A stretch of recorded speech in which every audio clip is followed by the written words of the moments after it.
रहस्यमयी झरने का रहस्य घने जंगलों के बीच एक ऐसा झरना था जिसके बारे में अजीबोगरीब कहानियां प्रचलित थीं। कहते थे इस झरने का पानी जादुई है जो किसी की भी अधूरी इच्छा पूरी कर सकता है। लेकिन हर चमत्कार की एक कीमत होती है और इस झरने की शर्त थी अपनी सबसे गहरी कमजोरी को स्वीकार करना। गांव में एक युवक था आर्यन, जो अपनी बहन नायरा के इलाज के लिए बेहद परेशान था। नायरा को एक ऐसी बीमारी थी जिसका इलाज गांव के किसी वैद्य के पास नहीं था। आर्यन ने झरने की कहानियों को सुना और तय किया कि वह अपनी बहन को बचाने के लिए किसी भी हद तक जाएगा। जंगल की शुरुआत आर्यन ने भोर के समय यात्रा शुरू की। जैसे जैसे वह जंगल में गहराई तक जाता, उसे अजीब आवाजें सुनाई देने लगी। कभी किसी का हंसना तो कभी किसी का रोना। घने पेड़ों के बीच उसे ऐसा लगा जैसे कोई उसका पीछा कर रहा हो, लेकिन वह डरा नहीं। उसके कदम बहन के प्यार और जज्बे से मजबूत थे। झरने तक की परीक्षा। झरने के पास पहुंचने से पहले आर्यन के सामने एक विशाल सांप आ गया।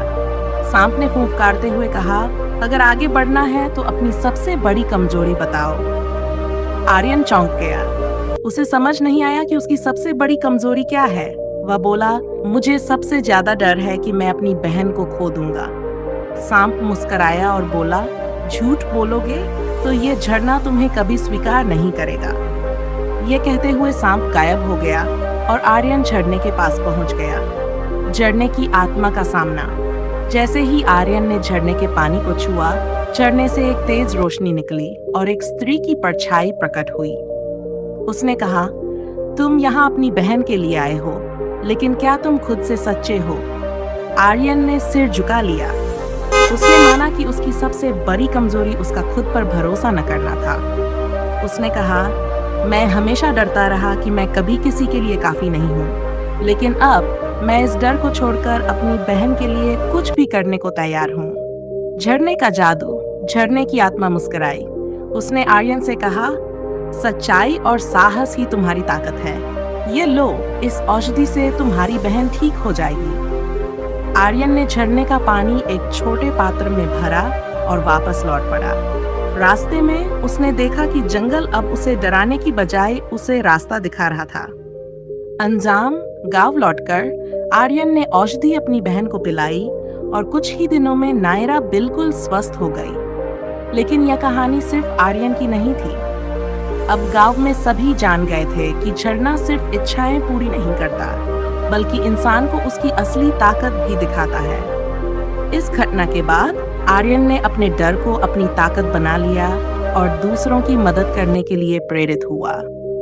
और झरने का रहस्य अब भी वहीं छुपा हुआ था, उन लोगों के लिए जो अपने भीतर झांकने की हिम्मत रखते थे। अब पूरी तरह स्वस्थ थी, लेकिन झरने से लौटने के बाद आर्यन के मन में कई सवाल उठ रहे थे। झरने की आत्मा कौन थी? वह झरना कैसे इतना जादुई बना? और सबसे बड़ी बात, क्या झरने के पीछे कोई और रहस्य छुपा हुआ था? नई यात्रा की शुरुआत कुछ महीनों बाद गांव के एक अन्य युवक विक्रांत ने आर्यन से झरने की कहानी सुनी। विक्रांत ने ठान लिया कि वह भी झरने के पास जाएगा, लेकिन उसका मकसद अलग था। वह अपनी खोई हुई संपत्ति और खोए सम्मान को वापस पाना चाहता था। आर्यन ने उसे चेतावनी दी, झरना हर किसी से सच्चाई मांगता है। अगर तुम सच्चे नहीं हो तो वह तुम्हें कभी स्वीकार नहीं करेगा। विक्रांत ने यह चेतावनी अनसुनी कर दी और जंगल की ओर निकल पड़ा। झरने की दूसरी परीक्षा। जब विक्रांत झरने के करीब पहुंचा तो उसके रास्ते में पुराने सूखे पेड़ के नीचे एक बूढ़ा साधु बैठा मिला। साधु ने विक्रांत से पूछा, तुम यहाँ क्यों आए हो युवक? विक्रांत ने झूठ बोला, मैं अपनी बीमार माँ के लिए औषधि लेने आया हूँ।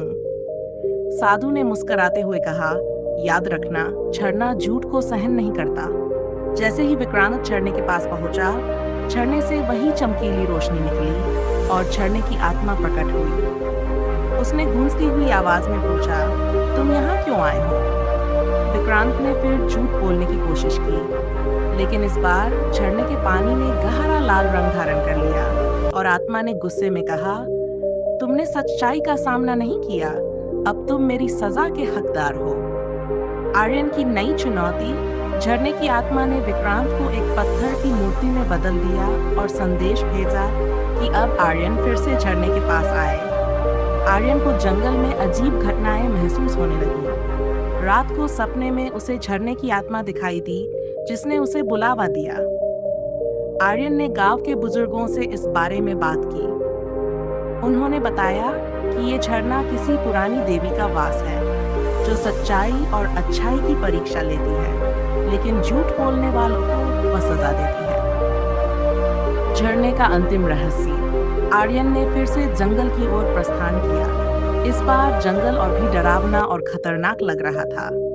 रास्ते में उसे कई मुसीबतों का सामना करना पड़ा, लेकिन वह हार नहीं मानता था। झरने के पास पहुंचते ही आत्मा प्रकट हुई और बोली, तुमने मेरी दी परीक्षा पास की थी, अब तुम्हें एक नई चुनौती दी जाएगी। ये झरना सिर्फ इच्छाओं का नहीं, बल्कि पुराने राजाओं और रानियों के छुपे खजाने का भी रक्षक है। जो इसे पाने की कोशिश करता है, उसे अपने स्वार्थ और लालच से लड़ना पड़ता है। विक्रांत इस परीक्षा में असफल हुआ। क्या तुम तैयार हो? आर्यन ने आत्मा को निडर होकर जवाब दिया, मैं यहाँ किसी खजाने के लिए नहीं, बल्कि विक्रांत को बचाने के लिए आया हूँ। आत्मा मुस्कुराई और कहा, अगर तुम में इतना ही निस्वार्थ प्रेम है, तो ये झरना तुम्हें सच्चा रास्ता दिखाएगा। खजाने का द्वार और आर्यन की जीत। झरने के पीछे एक गुफा का द्वार खुला।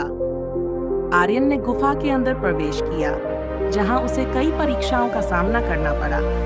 आखिरकार उसने विक्रांत को बचा लिया और उसे सिखाया कि झूठ और लालच इंसान को हमेशा बर्बाद करते हैं। गांव लौटने के बाद आर्यन ने झरने के रहस्य को सबसे साझा किया, लेकिन साथ ही चेतावनी भी दी कि केवल वे ही लोग झरने के पास जाएं, जो सच्चाई और निस्वार्थता के साथ तैयार हों। झरने का रहस्य अभी भी वहां था, इंतजार करता हुआ उन लोगों का जो सच्चाई के रास्ते पर चलने की हिम्मत रखते थे।